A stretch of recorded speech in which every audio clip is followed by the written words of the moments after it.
Hi అండి. ఈరోజు ఈ వీడియోలో ఏ సైజు వారికైనా సరే బ్లౌజ్ వేసుకున్నప్పుడు ఈ చంక దగ్గర టైట్ అవ్వడం కానీ, లూజ్ అవ్వడం కానీ రాకుండా ఫిట్టింగ్ బాడీకి అద్దినట్లుగా కుదరాలి అంటే సైడ్ జాయింట్లు ఏ విధంగా స్టిచ్ చేసుకోవాలి అనేది ఇప్పుడు చూద్దాం. చూడండి, సైడ్ జాయింట్లు స్టిచ్ చేసుకునేటప్పుడు బ్లౌజ్‌ని ఈ విధంగా ఖర్చుల వైపుకి ఫోల్డ్ చేసుకోవాలి. ఇలా ఫోల్డ్ చేసుకున్న తర్వాత ఇప్పుడు ఆది బ్లౌజ్‌కి నడుము లూజ్ ఎంత ఉందో కొలుచుకోవాలి. చూడండి, ఆది బ్లౌజ్‌లో నుంచి నడుము లూజుని కొలుచుకునేటప్పుడు ఈ ఉక్స్ పట్టీ దగ్గర నుంచి టేప్‌ని ఈ విధంగా పెట్టేసుకొని ఇలా కొంచెం కొంచెం పట్టుకుంటూ కొలుచుకోవాలి. ఇలా కొలుచుకున్నాము అంటే మనకి నడుము లూజ్ అనేది కరెక్ట్‌గా వస్తుంది.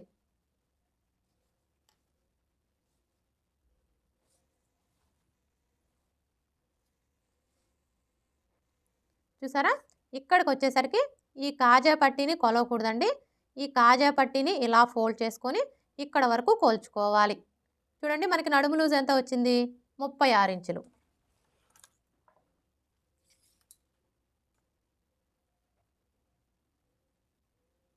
ఇప్పుడు ఈ 36 ఇంచుల్లో నాలుగో భాగాన్ని తీసుకోవాలి. 36 ఇంచుల్లో నాలుగో భాగం ఎలా తీసుకోవాలి అంటే ఫస్ట్ అయితే టేప్‌ని 36 ఇంచుల దగ్గరికి ఇలా ఫోల్డ్ చేసుకోవాలి. ఇలా ఫోల్డ్ చేసుకున్నాము అంటే 36 ఇంచుల్లో సగం వస్తుంది.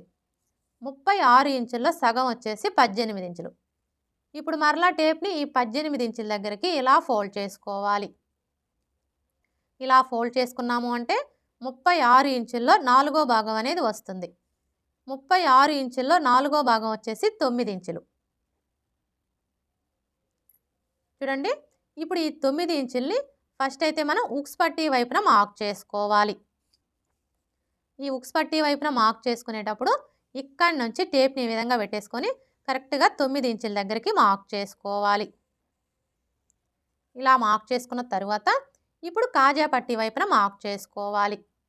చూడండి, ఈ కాజా పట్టీ వైపున మార్క్ చేసుకునేటప్పుడు ఈ కాజా పట్టీని వదిలేసి ఇక్కడి నుంచి టేప్‌ని ఈ విధంగా పెట్టేసుకొని 9 ఇంచుల దగ్గరికి మార్క్ చేసుకోవాలి. ఎందుకంటే మనం ఆది బ్లౌజ్‌లో నుంచి నడుము లూజుని కొలుచుకునేటప్పుడు కాజా పట్టీని కొలవలేదు కదా! అలాగే ఇక్కడ కూడా మనం కాజా పట్టీని వదిలేసి ఈ విధంగా మార్క్ చేసుకోవాలి. ఫ్రంట్ పార్ట్ వైపున మార్క్ చేసుకున్నాం కదా! ఇప్పుడు బ్యాక్ పార్ట్ వైపున మార్క్ చేసుకోవాలి. బ్యాక్ పార్ట్ వైపున మార్క్ చేసుకునేటప్పుడు బ్యాక్ పార్ట్‌ని ఈ విధంగా సగానికి ఫోల్డ్ చేసుకోవాలి.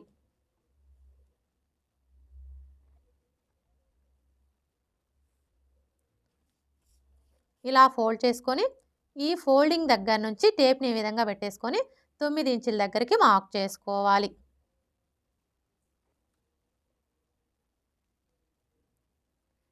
ఇలా మార్క్ చేసుకున్న తర్వాత ఇప్పుడు హ్యాండ్ లూజ్‌ని మార్క్ చేసుకోవాలి.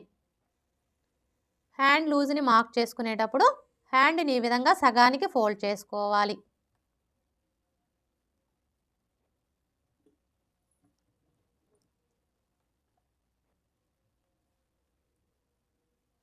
ఇలా ఫోల్డ్ చేసుకున్న తర్వాత ఇప్పుడు ఆది బ్లౌజ్‌ని తీసుకొని ఈ విధంగా పెట్టేసుకోవాలి. చూడండి, ఇలా పెట్టేసుకొని ఇక్కడ చూసారా? మనకి ఫస్ట్ కుట్టు కనిపిస్తుంది కదా!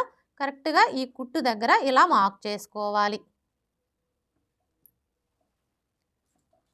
ఇప్పుడు ఇదే విధంగా రెండో హ్యాండ్‌ని కూడా ఫోల్డ్ చేసుకొని మార్క్ చేసుకోవాలి.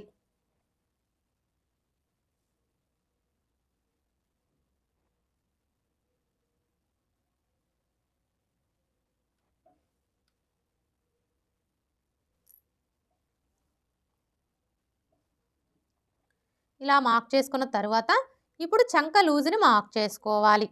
ఇక్కడ మనం చంక లూజ్‌ని మార్క్ చేసుకోవాలి అంటే ఫస్ట్ ఆది బ్లౌజ్‌కి చంక లూజ్ ఎంత ఉందో కొలుచుకోవాలి.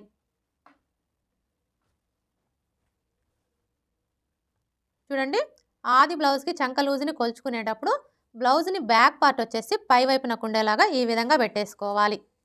ఇలా పెట్టేసుకొని ఇక్కడ చూడండి, మనకి షోల్డర్ జాయింట్ కనిపిస్తుంది కదా!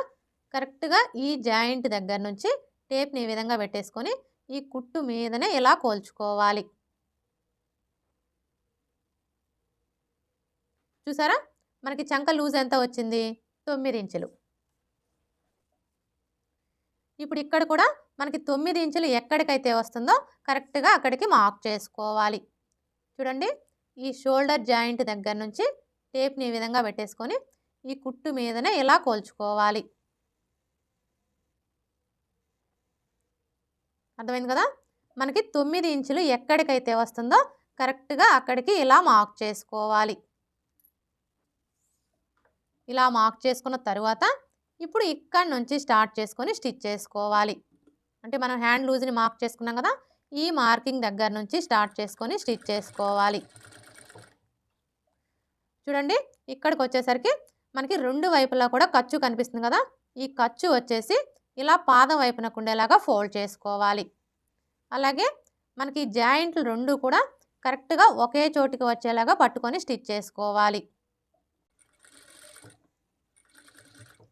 ఇక్కడ వరకు స్టిచ్ చేసుకున్న తర్వాత ఇక్కడ చూడండి, మనం కింది వైపున బ్యాక్ పార్ట్కి అలాగే ఫ్రంట్ పార్ట్కి రెండింటికి మార్క్ చేసుకున్నాం కదా, ఇప్పుడు మనం మార్క్ చేసుకున్న ఈ మార్కింగ్లు 2 కూడా ఇలా ఒకే చోటికి వచ్చేలాగా పట్టుకొని ఈ మార్కింగ్కి స్ట్రైట్గా స్టిచ్ చేసుకోవాలి. ఇక్కడైతే చూడండి, ఆల్రెడీ మనకి మార్కింగ్ కనిపిస్తుంది కదా, ఈ మార్కింగ్ మీదనే స్టిచ్ చేసుకోవాలి.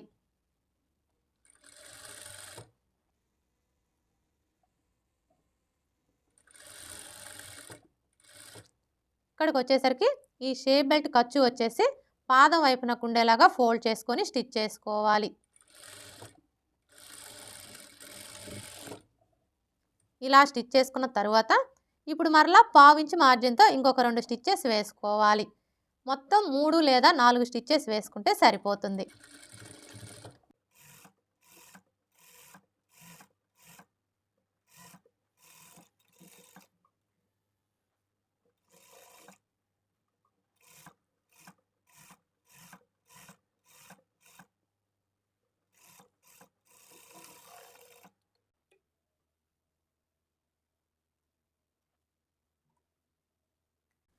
ఇలా స్టిచ్ చేసుకున్న తర్వాత ఇప్పుడు ఈ ఎక్స్ట్రా క్లాత్ని కట్ చేసుకోవాలి.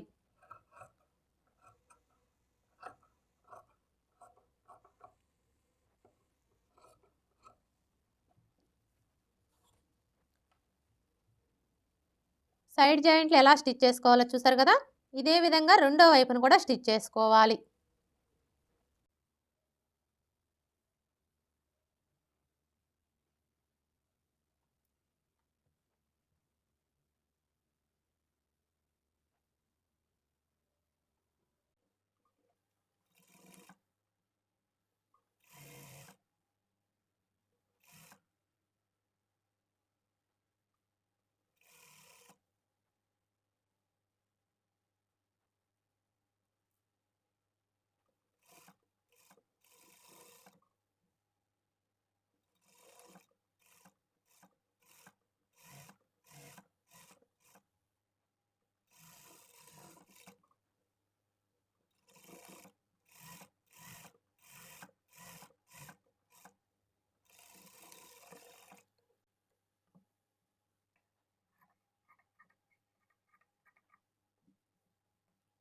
ఓకే ఫ్రెండ్స్, చూసారు కదా, ఏ సైజు వారికైనా సరే సైడ్ జాయింట్లు ఈ విధంగా స్టిచ్ చేసుకున్నారు అంటే మీకు చంక దగ్గర టైట్ అవ్వడం కానీ లూజ్ అవ్వడం కానీ రాకుండా ఫిట్టింగ్ బాడీకి అద్దినట్లుగా కుదురుతుంది.